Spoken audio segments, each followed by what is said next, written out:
G'day, Professor Joseph Drew here. I don't think any of us would take out a loan before we actually worked out if we could afford it or not. But when it comes to public finance, we rarely stop and measure debt capacity before we take out a loan. Now, we've all got first-hand experience. We've all taken out a personal loan or home loan. I used to be a lender for a major bank.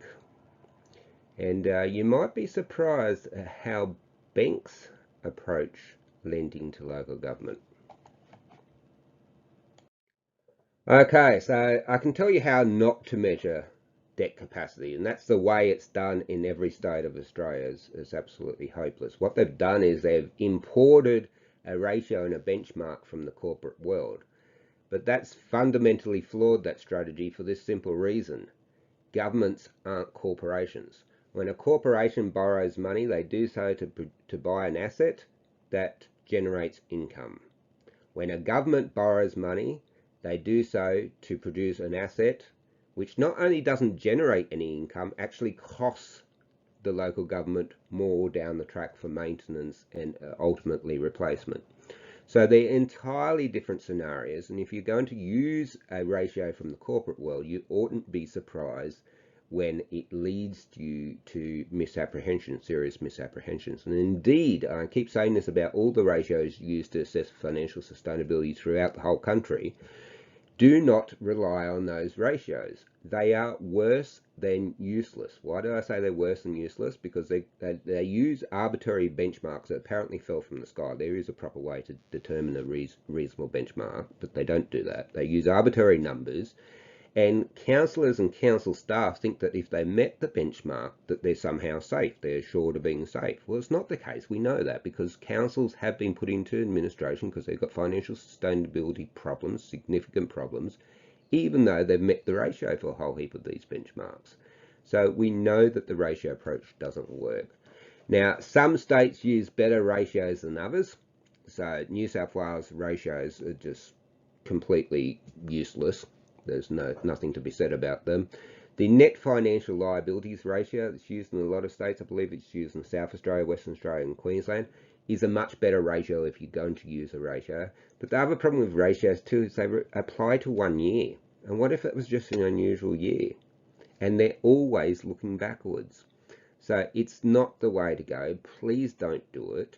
If you're going to get to someone to find out about your debt capacity, which you need to do before you go and borrow a lot of money, just like you would in your own personal budget, and also what you need to do if you're considering tax increases or special rate variation, please go to someone who knows how to measure this properly, who's not even slightly inclined to use something that's completely out of place, a xenotransplant from the corporate world.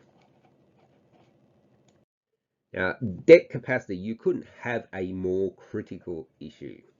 It's not just important for the same reason it's important with your personal budget, which is if you borrow more than you can afford, you go broke. Obviously, that's a big reason to know what your debt capacity is and to know it accurately. But when we come to government finance, there's another hugely important reason why we must get this debt capacity number correct.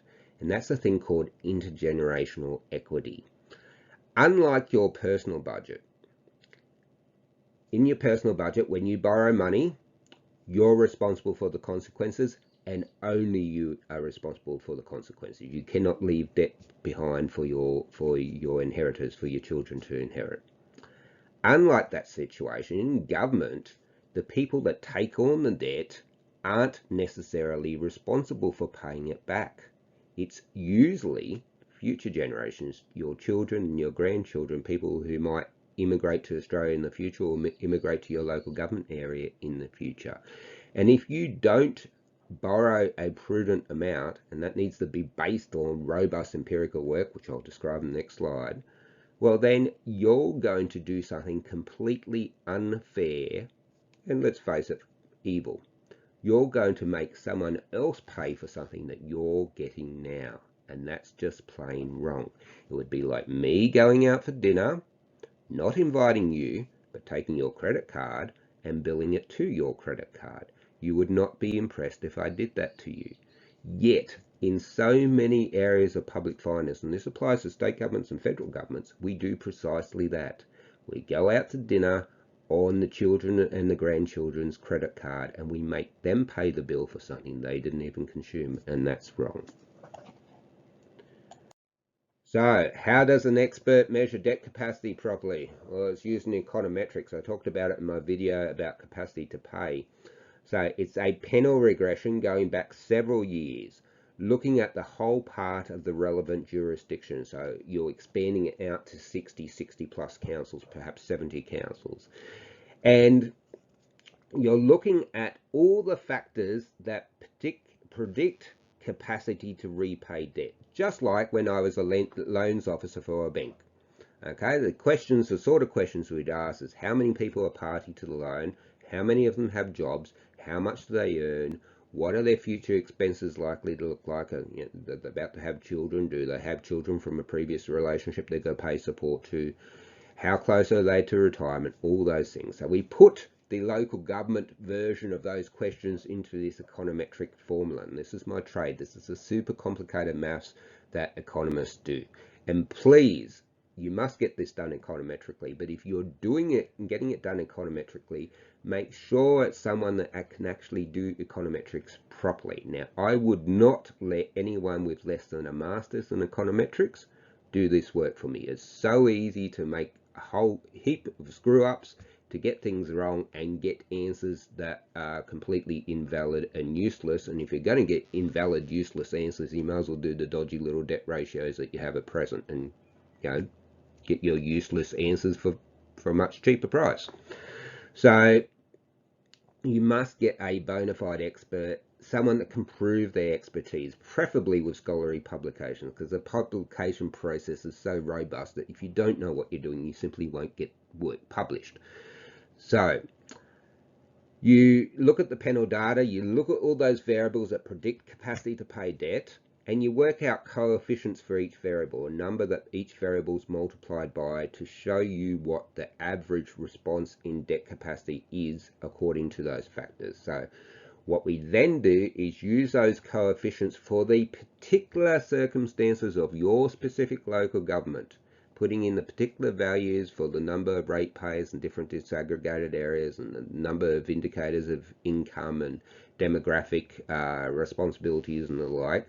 We put them in and we can predict how much debt your community could service based on really robust data that includes lots of variables. And we're not just dealing with two variables like a ratio, we're dealing with 10, 12 or more variables, looking back not just 1 year, but multiple years, 4 or 5 years, and we can predict with a lot more certainty, drawing on the sophisticated statistical reasoning that forms a foundation of econometrics. We can predict with a high level of accuracy what your community can actually afford.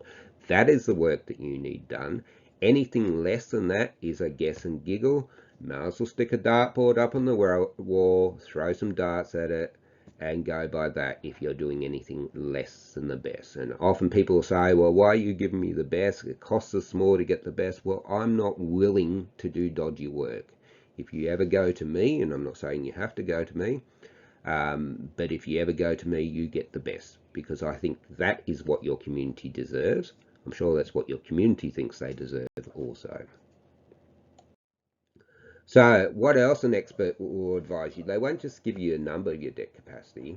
They'll talk about these really important issues like intergenerational equity that I discussed before, like what's likely to happen in future market moves. They will likely be an economist, or certainly I am, and they'll understand what happens to interest rates in different economic environments. They'll be able to look forward and predict and project what's likely to happen. They'll be able to advise you on appropriate debt products, such as fixing in a loan and for how much, over what term, to get that intergenerational equity right, to ensure your community can actually afford the debt that you're considering taking out. So once again, it's like everything I'm saying here, guys, and I know I sound like a broken record. Your community deserves the best. If you want the best, go to a proper expert. Don't go to anyone that can't do this sophisticated econometric analysis and can't prove that they're capable of doing it properly. It's just not worth the risk. The risk is if you go to a dodgy brother person to do some dinky little ratios, the risk is that your children and grandchildren will be paying for something they didn't consume. That's completely unfair. The other risk is that your council will go broke. Is it worth the risk? Get it done properly. That's my strong suggestion. Now, if you know someone that can be helped by this, perhaps a consultant that you're talking with, please send them the video. I'm happy to help. That's what this is all about. I just want our communities to thrive. That's why I do this in my own time. Thank you very much for your time. Goodbye.